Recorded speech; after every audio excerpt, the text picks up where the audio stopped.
Hello folks, welcome back to the channel and thank you for joining me once again. You are most welcome. Today, some armour, and about time too, I know some of you will be saying, because I know one or two of you say, oh, we don't do much armour. It's interesting actually that I have to say that on my channel, which is a very small channel, you know, in the greater scheme of the YouTube world, I think maybe I appeal to a certain sort of age of modelers or whatever, I'm not sure, but the armour kits don't get that many views, I've got to say. I enjoy armour as much as the next man. I don't do as much armour as aircraft, in fairness, because I find aircraft a generally more interesting subject, but I do like armour. Today though, we're in for a real treat because we've got something that's fairly hard to get hold of, a little bit rare at the moment. Dragon's Panzer.II Ausf. Now, I mentioned it's Dragon. I had a quick look on eBay and a few modelling websites, but to be honest, you struggle to get this in Europe. Certainly struggle to get it in the UK at the moment. You'd have to go to China to get your hands on one. You're going to pay about £75 or more, probably going up as we speak. I think whether it's actually out of production, I'm not sure, but it is a very nice looking kit. We know that Dragon's armour is always pretty good, but can be rather long-winded and tiresome to assemble because of their track system, but we'll get into that later. Let's have a proper look at it then. So, obviously this is a bit of history. This is the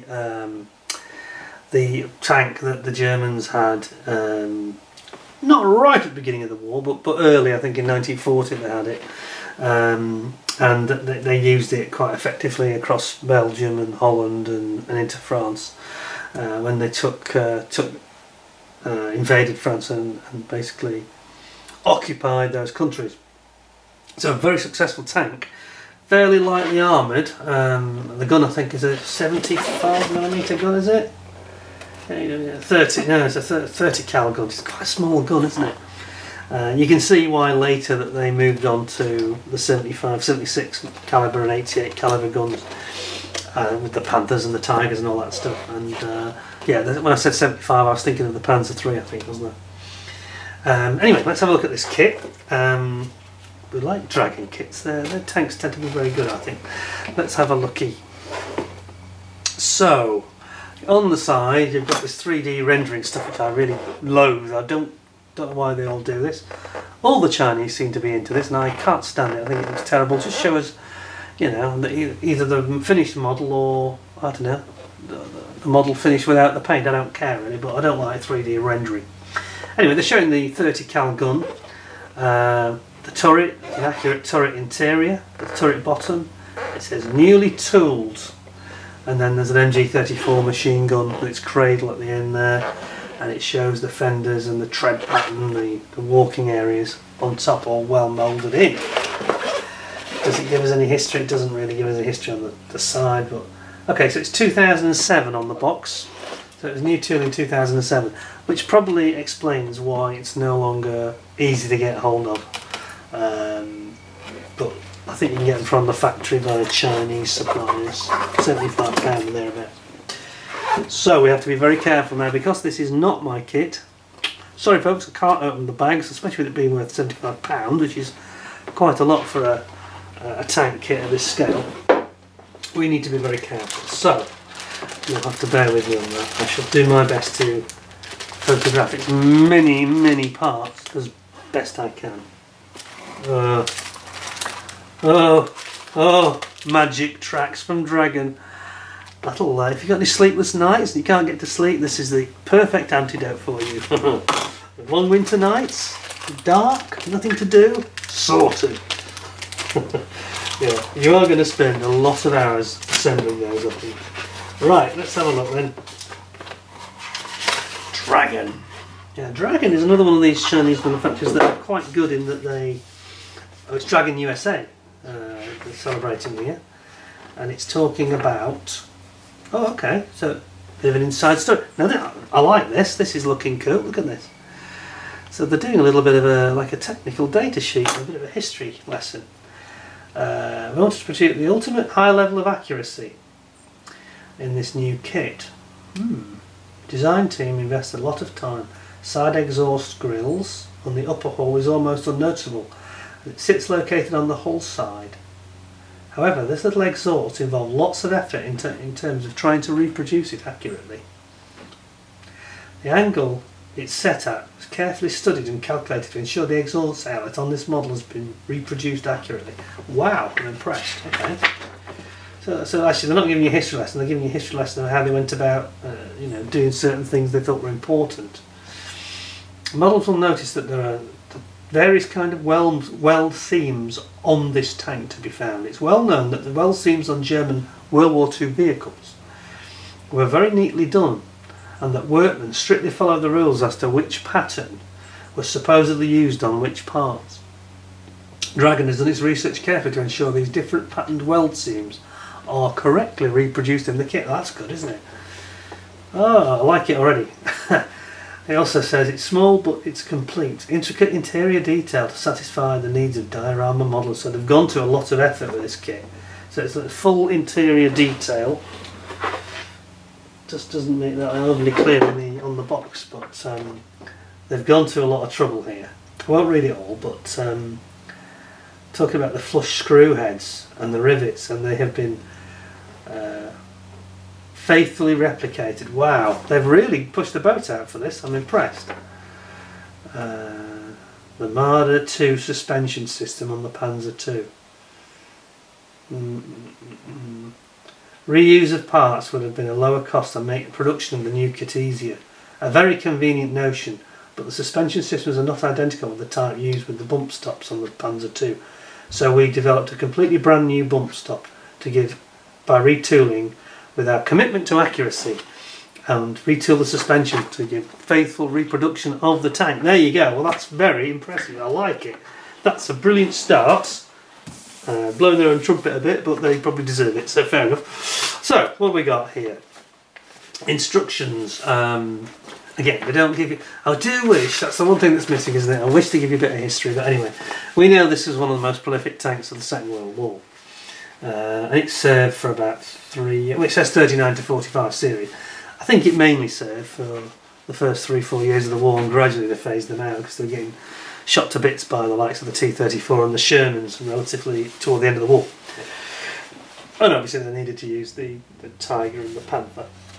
Anyway, we have here, of course, the sprue trees. It highlights the ones you're not going to use for this version, which is always helpful.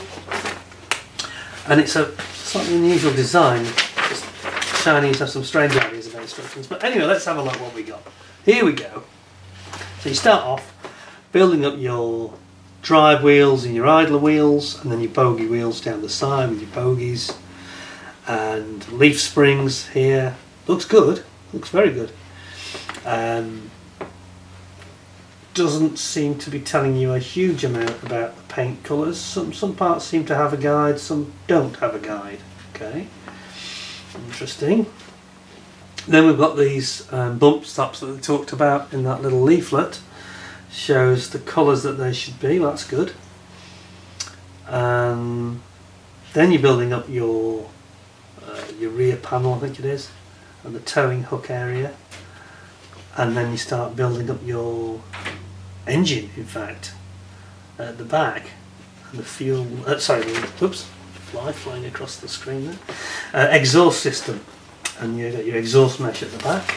Then we're into the driver's area here with the seat. And these control levers, all very faithfully replicated. Stowage box on the inside, which I think is an ammo box, first aid box. Then you've got your pedals, you've got your accelerator, brake and clutch. So it's like a car really, isn't it? Then you've got your actual main engine with the bell crank housing. That's quite interesting, because I thought that was the engine, so that's part of the exhaust system, I think. Then you've got your drive system. Transmission. Is that the engine? I think that's the engine, that's the transmission. It's just a bit weird the way they represent it. And I'm not that familiar with the tank, internally anyway. It doesn't help. Anyway, then you've got your the whole of the sort of the cooling system. You've got the drive system at the front, the engine's at the front on this tank. That's all going in. It's impressive. I like it, I like it. Plenty of detail on the flooring that shows the high grip surface of the flooring. Bring it a bit more. There we go. High grip surface here. You've got lots of internal stowage boxes for ammunition. The radio set here. Then you've got the main top of the hull with various panels going on the side, with the viewing slots, obviously front and rear. And then you've got stowage boxes, vents. That looks like a periscope system, viewing system for the driver. And you've got your engine cover flaps here. Hatches, I should say. There's a lot of detail. It looks really nice, this. You've got your spare wheel going on the top of the hull there. It's a very busy instruction. I'm not that familiar with all Tiger's instructions, but it's very busy. There's a lot happening here in one image. A bit like AFK. AMK, sorry, is the one I couldn't remember before, the one that has the crazy instructions. Yeah, you've got massive stowage boxes for all your ammunition and various tools. You've got tools that go on the outside, like your wire cutters and your jack, towing eyes, spade, shovel, track link, crowbars, etc, etc. A lot of stuff going on here. And then you've got your main gun being produced here, which appears to be, is it in one piece the main gun, it seems to be. Putting that into the breech mounting area with the sort of recoil suppression system. Then you've got your MG34 here in its cradle. So it's just a bit strange. It shows something that hasn't happened until you get to the bottom of the page. I moaned about this on one of the other kits, I can't remember which one it was. It shows it going into something that you haven't built until you get to the bottom of the page. It's like back to front. That should be below that. They want turning round, those two images. How odd. It's a little confusing, but anyway. It's not the worst instructions I've ever seen, I've got to be honest, but it's a little confusing in places. Then you've got both your machine gun and the main cannon going in there. And then you've got your hatches on the side of the turret, building up the internal parts of the turret. The seat, it's the seat there for the gunner. You can see the ring, the rotating ring, the drive system here. Very impressive. Then you build up your mantlet, and then you bring in the main top of the turret down on top of the gun area, and then the mantlet goes on the front. And you've got your cupola coming on the top there, and then the outer mantlet glasses parts go around on the outside of the gun. Then you bring it all together. Turret goes into the top of the hull, which goes into the main hull, and then you've got to build up. I like the way they put this right at the end. Look at this. Oh, this is just build this up. Yeah, just build up these links together like that 99 times. Okay. Oh my god, yes. We'll get to that in a second. Right, and then you've got they're in Libya with this. Libya, Stalingrad, so there's all the early battles of the war. It featured in South Russia, Kharkov, 1943. It's kind of like I said, in the first 2-3 years of the war they used this tank, and then it just got so outclassed, of course, by the new T-34 when that arrived in the Soviet army. They had to move it on, really, because it just didn't have the firepower or the armour to protect its crew. So beyond Stalingrad, Kharkov, once they started the retreat from Russia, that's when they started pulling these back and using them less and less, because obviously they were getting shot to pieces. Anyway, that was quite a good instruction leaflet, not perfect, but good. Now let's get straight to the elephant in the room with this kit.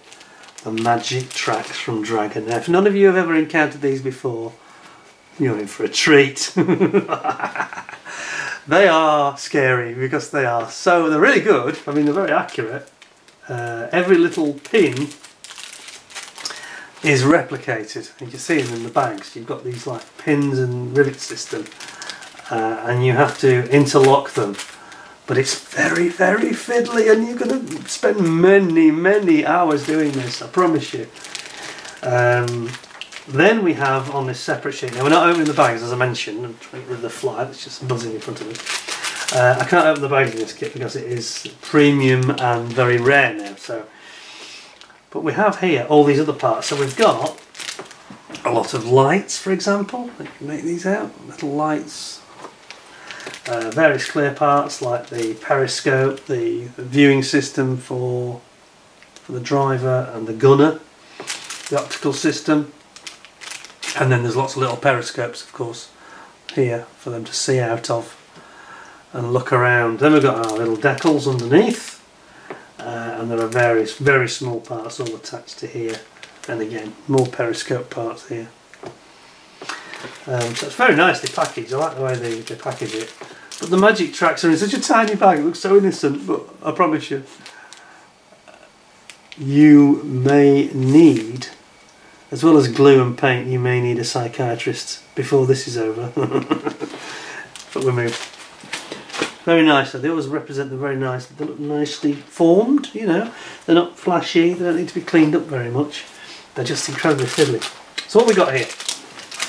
We have got, as I say, we can't open the bag, but let's zoom in. I'm sure you can see this one. This is the top turret, the major turret cover.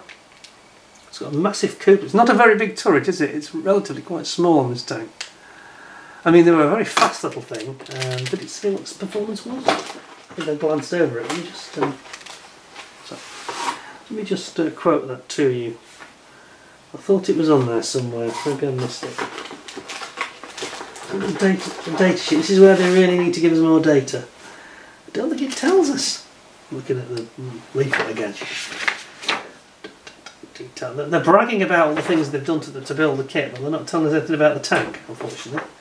Anyway, I think this could manage about 30-40 kilometres an hour, no problem at all. So, you know, it could shift for its time, start of World War II, that's quite quick for a tank. Then we've got this bathtub style hull. This is the one where we've got these updated little bump stops, which was mentioned in the instructions, where they were very proud of the fact they'd engineered them properly to be accurate. They go in here. And it's a nice little hull. It's not big though, is it? This tank is not a big tank. And then you've got the lower hatches underneath. You can just make those out on the underside. And I've warned you that the bin men are about to arrive, so there's going to be some noise in the background, so please forgive me. Here we have got a sprue where we've got the big, this is the lower half of the turret, obviously, there. And you can see can you see the teeth or not? I can't make them out actually. Yeah, over on this side, there they are. You can make out the teeth if you look very, very closely. Just ignore the binman making a noise behind me. See that? Yeah, they've got the teeth, the gears, the gearing of the teeth of the actual turret, which looks great. And then we've got the, this is the main cannon here. Is that the MG34? I'm wondering now, the kit's so small in terms of its, the tank I should say is so small. Yeah, that is the main gun, in fact. That's the main gun. It doesn't look very big, does it? Wow. So that's your main cannon. And then you've got all these lovely little tools. Fine moulding here. I mean, Dragon are known for this. They do some really nice, very, very exquisitely moulded small parts. You can see that here in abundance. There's tons of it. Yeah. That's a nice sprue. Lots and lots of fine detail. If you like that, that's fine. Next one.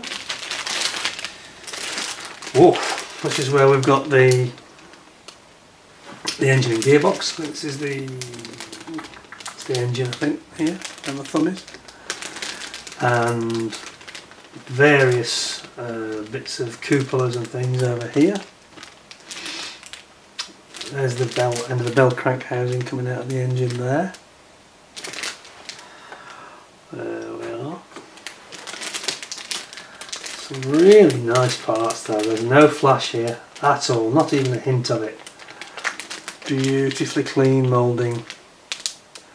Look at that.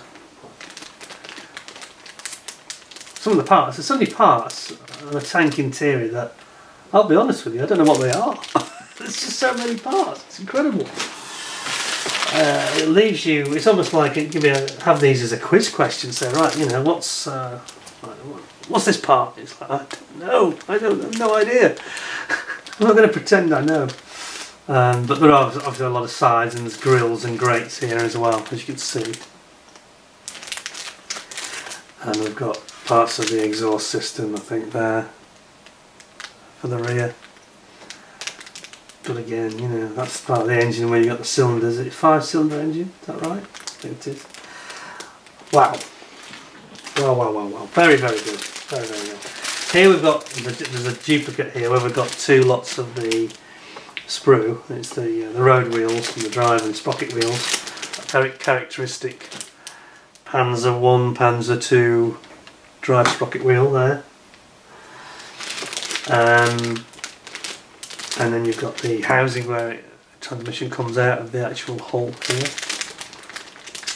And then you've got all these parts of the suspension. And then you've got your main road wheels, which are really small, aren't they? Very small road wheels indeed. Some really nice parts. Again, you know, the forming of them is just perfect. There's no flash. There's no nasties here at all. Now then, we're at the business end now. Here we get to the actual top of the hull. And you can clearly see this very fine, this hatching where the the grid pattern is hatched into the tank casting to give a grip for the soldiers to be able to climb on and off and walk across it with their boots on. That's a nicely moulded hull, got to say. And then we've got a lot of these hatches which are really nicely moulded here. Sorry, I'm having a few reflections, I might just kill some of the lights. That's going to improve. There we go, it's a bit better.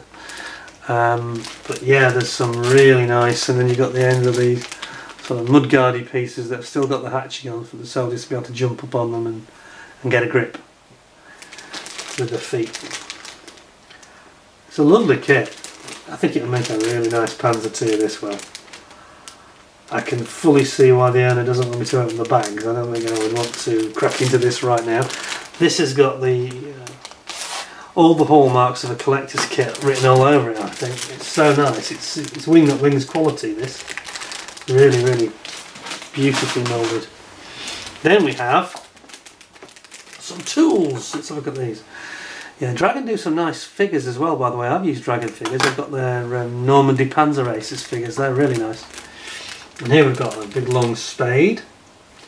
It's like a snow shovel. And then we've got wire cutters. And we've got a shorter spade, regular spade, pickaxe. And that's basically like a crowbar, prizing the track links apart. And then you've got a handle for a jack here. That's nice. And then you have, oh, complete replication of the one we've just seen, so that's a complete repeat. And then finally, you've got all the lights. So this is all the parts that are needed for the lighting system.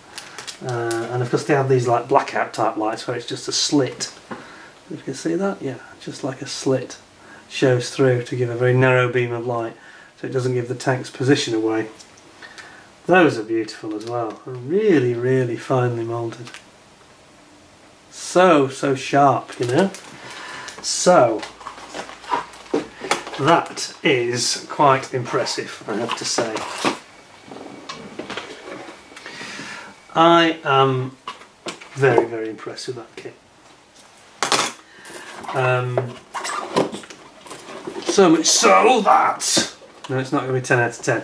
9.5 out of 10. 9.5 out of 10.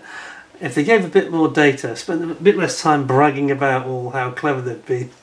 I'm not knocking that, I don't mind it at all, but to have that and not have a bit of history, they could have had a little history sheet, couldn't they? A few black and white photographs showing the tank. This is what the Chinese are not doing, and it's part of the experience. This is exactly why wingnut wings were so super successful in that genre of World War One. Nobody made a World War One model that came anywhere close to wingnut wings, because they gave you so much background, showed you examples, showed it in service, the aircraft, and then the Chinese are not doing this. However, that kit is stunning, beautiful, beautiful tank. I didn't see anything that would be considered a fault or questionable or anything. Apart from that, I like more of the instructions, but that is a stunning kit. I'm kind of teasing you a bit like wingnut wings now, because I'm showing you something that you probably may not be able to get hold of. If you can, and you like a Panzer.II, it's a no-brainer, just go and buy it. It's a beautiful tank, so well rendered, so crisply moulded, you know, that with a, you know, a good paint job, not too much glue, and a really nice wash on it and some weathering. It's going to look absolutely amazing, you know. Stunning kit. It would have been 10 out of 10 if it just made a bit more effort in the instructions, but close enough. That's how good it is. Anyway, hope you enjoyed the video. Give me a thumbs up and give me a 10 out of 10.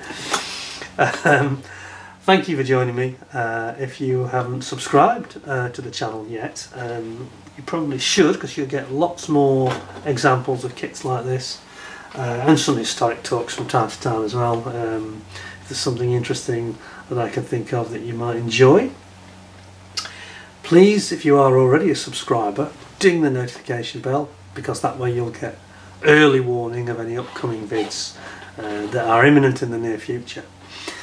And that suffice it for now, for me to say to you, thank you very much for watching. I hope you enjoyed it, and I look forward to seeing you again in the not too distant future. In the meantime, thanks a lot, stay safe, and bye for now.